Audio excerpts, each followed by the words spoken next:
There was no press release, no launch stream, no blog post. According to reports circulating across developer forums and model routing platforms, DeepSeek quietly repointed its API endpoints, its web chat, and its mobile apps to a new model identifier, DeepSeek V4 Pro 0813, same endpoints, same keys, different model underneath. The claimed specifications are aggressive: a 1 million token context window, a maximum output of 384,000 tokens, dual reasoning modes, and compatibility with both the response's API format and Codex-style tooling. And one number that stopped builders mid-scroll: an agentic coding score allegedly moving from 12.8 to 62.7. Before we treat any of that as established, it's worth understanding why this company, specifically, makes silent swaps plausible. DeepSeek has done this before, and the record is public. On August 19, 2025, model weights for DeepSeek v3.1 appeared on Hugging Face with no announcement. Users noticed the API context window had already been extended to 128,000 tokens. The formal write-up followed roughly 2 days later. That release introduced a hybrid architecture, thinking and non-thinking modes selectable through the chat template rather than separate models. It also added support for the Anthropic API format alongside OpenAI-compatible endpoints. Then v3.1 Terminus on September 22nd. Then v3.2 Exp on September 29th, introducing DeepSeek sparse attention and cutting API prices by more than half. Ship first, explain later. That is the established pattern. Take the claimed spec sheet at face value for a moment and note precisely what each figure means. A 1 million token context window is the input side, roughly what the model can read in a single request. That would be an 8-fold increase over v3.1's documented 128,000.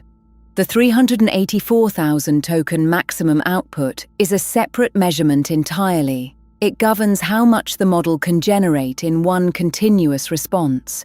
These are different populations of tokens. They are not additive, and neither is a subset of the other. That distinction matters because the workflow implications of each are completely different, and conflating them is the fastest way to build an architecture on a false assumption. Now, the number that generated the attention. The claim is a jump on DeepSWE from 12.8 to 62.7 and a terminal bench result of 87.9. Both require careful handling. DeepSWE was originally released in July 2025 by Agentica and Together AI, a reinforcement learning-trained coding agent built on Qwen 332B, scoring roughly 59% on SWE bench verified. Whether the reported 62.7 refers to that same harness, a derived evaluation, or something else has not been clarified. Terminal Bench, released in May 2025 by researchers at Stanford and the Laude Institute, measures agent competence in real terminal environments. DeepSeek's own published v3.1 figure was 31.3. A score of 87.9 would be an extraordinary leap. Extraordinary claims warrant independent replication. Here is why builders care disproportionately about agentic scores rather than chat quality. Agentic tasks compound.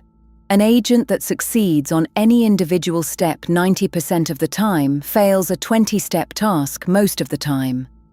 Reliability isn't linear, it's exponential decay across the chain. So a move from the low teens to the low 60s on an agentic benchmark isn't a 50-point improvement in some abstract sense. It is the difference between a system that needs a human watching every step and one that can plausibly run unattended for a bounded task. That said, benchmark contamination, harness differences, and unpublished scaffolding can all inflate these figures. Self-reported numbers are a starting point for investigation, not a conclusion. The two figures unlock genuinely different things. Large input context addresses the retrieval problem. Instead of chunking a codebase, embedding it, and hoping the retrieval step surfaces the right file, an agent could load the repository, the dependency manifests, the test suite, and the issue history in one pass, and reason across all of it simultaneously. Large output capacity addresses a quieter constraint. Most models can read far more than they can write. A 384,000 token output ceiling would permit generating an entire multi-file refactor or a complete migration in a single uninterrupted response, without the state loss that occurs when a model is stopped and restarted mid-task. The compatibility claims may be the most commercially significant element, and they're the least glamorous. DeepSeek has already demonstrated this approach. v3.1 added Anthropic API format support, meaning tools built for one provider could point at DeepSeek by changing a base URL. Extending that to the responses API and Codex-compatible tooling would follow the same logic.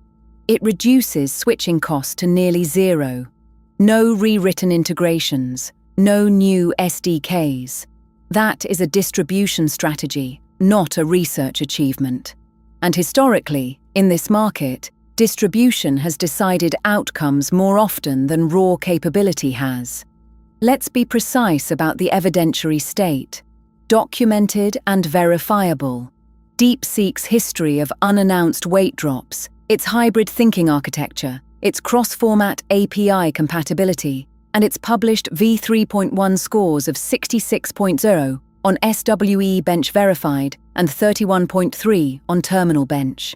Reported but not independently confirmed at the time of recording, the v4 Pro 0813 designation itself, the million token context, the 384,000 token output ceiling, and both agentic benchmark figures. No model card, no technical report, no third-party evaluation from an independent lab.